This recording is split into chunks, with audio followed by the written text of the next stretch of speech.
दुनिया में कुछ लोग ऐसे भी हैं जिनके व्यक्तित्व से सिर्फ उनके आसपास के ही नहीं बल्कि दुनिया के लोग प्रभावित होते हैं। उन्हीं में से एक है दलाई लामा। इन्हें दुनिया का शांति दूत के भी नाम से जाना जाता है। वर्ष 1989 में इन्हें नोबेल पुरस्कार भी मिल चुका है। तो आप सोच रहे होंगे कि आखिर दलाई लामा कौन है, तो आइए हम इनके बारे में जानते हैं। इनके बारे में जानने से पहले यदि आप इस चैनल पर नए हैं तो सब्सक्राइब करें, शेयर करें और इस वीडियो को अंत तक देखें। दुनिया में जिन्हें शांति दूत के नाम से जाना जाता है वो दलाई लामा आज भारत में शरण लिए हुए हैं। आखिर क्या हुआ उनके साथ कि उन्हें अपना क्षेत्र छोड़कर भारत में शरण लेना पड़ा। दलाई लामा तिब्बत के बौद्ध धर्म गुरु हैं। दलाई लामा कोई नाम नहीं, यह एक पोस्ट होता है जो तिब्बत में रहने वाले बौद्ध लोगों का धर्म गुरु को कहा जाता है। तिब्बत वही तिब्बत जो 1949-50 तक एक स्वतंत्र राज्य था। वहाँ के लोग अपने आप को एक स्वतंत्र एटोनोमस मानते थे। वही तिब्बत के रहने वाले थे जिस तिब्बत पर आज चाइना कब्जा कर लिया है और दलाई लामा और उनके अनुयायियों को अपना घर, अपना क्षेत्र छोड़कर भागना पड़ गया। तो आप सोच रहे होंगे आखिर चाइना तिब्बत पर कब्जा किया तो दलाई लामा को क्या दिक्कत हो गई, क्यों भागने लगे? तो मैं आपको बता दूं कि दलाई लामा तिब्बत में रहने वाले लोगों के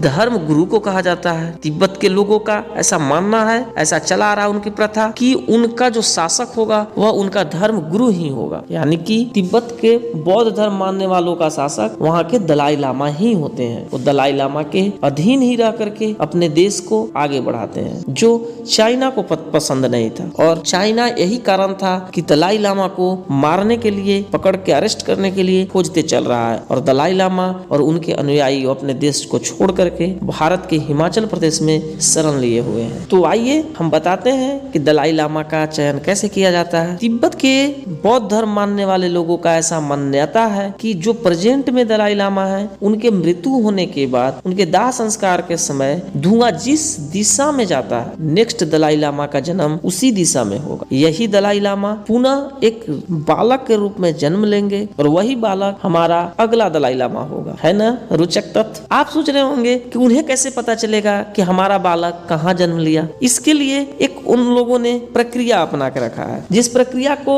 गोल गुप्पा परंपरा कहते हैं। दलाई लामा को मरने के बाद जिस प्रक्रिया से नए दलाई लामा का खोज होता है उस प्रक्रिया को गोल गुप्पा परंपरा कहा जाता है। नए दलाई लामा के खोजने का जिम्मेवारी तिब्बत प्रशासक की होती है। खोजना इतना आसान नहीं होता है, इन्हें खोजने में कई वर्ष तक लग जाते हैं। वर्तमान में जो 14वें दलाई लामा है तेंजिन ग्यात्सो, इनको खोजने में 4 वर्ष लगा था। इनको खोजने के लिए पहले वाले दलाई लामा के मरने के बाद जलाया गया था। उस समय उनके धुआं को देखा गया था कि वह किस दिशा में जा रहा है। फिर लामा ग्रुप में से ही कोई दूसरा लामा पवित्र नदी लात्सो के पास जाकर ध्यान लगाता है, जहां उन्हें यह पता चलता है कि उस दिशा में किधर जाना है। ऐसा कहा जाता है कि इस नदी की पवित्र आत्मा ने प्रथम दलाई लामा को वचन दिया था कि उनके वंशज को खोजने में वह नदी मदद करेगी, इसलिए इस नदी पर बैठकर खोजा जाता है न रोचक तथ्य? आप सोच रहे होंगे कि उस दिशा में तो हजारों बच्चे मिलेंगे, तो पता कैसे चलेगा कि आखिर इनमें से दलाई लामा कौन है? तो जो लामा ग्रुप खोजने जाती है वो कुछ बच्चे को सिलेक्ट करती है कि शायद ये बच्चा हमारा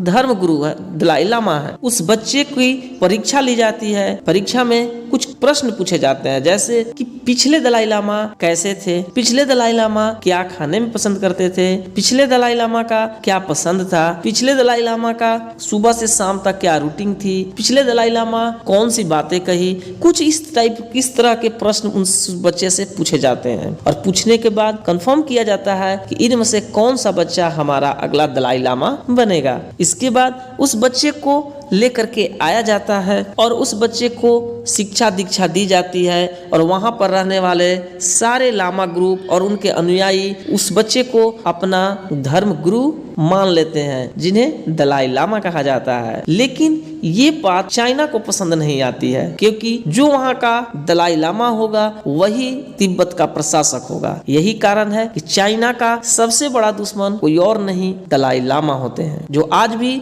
अपने देश के आजादी के लिए लड़ रहे हैं, सभी जगह घूमते हैं और चाइना की बुराई करते हैं और अब कोशिश करते हैं कि हमारे लोगों को अपना आज़ादी मिल जाए, अपना क्षेत्र मिल जाए और यह हमारे लिए एक खुशी की बात ये होती है कि पूरे दुनिया में जहाँ भी दलाई लामा जाते हैं प्रवचन करने, वहाँ भारत की प्रशंसा जरूर करते हैं कि भारत बहुत अच्छा देश है, यह लोगों की सदैव मदद करता है। तो दलाई लामा के बारे में आपको कैसा लगा, आप कमेंट बॉक्स में ज़रूर बताएं और इस वीडियो को शेयर करें।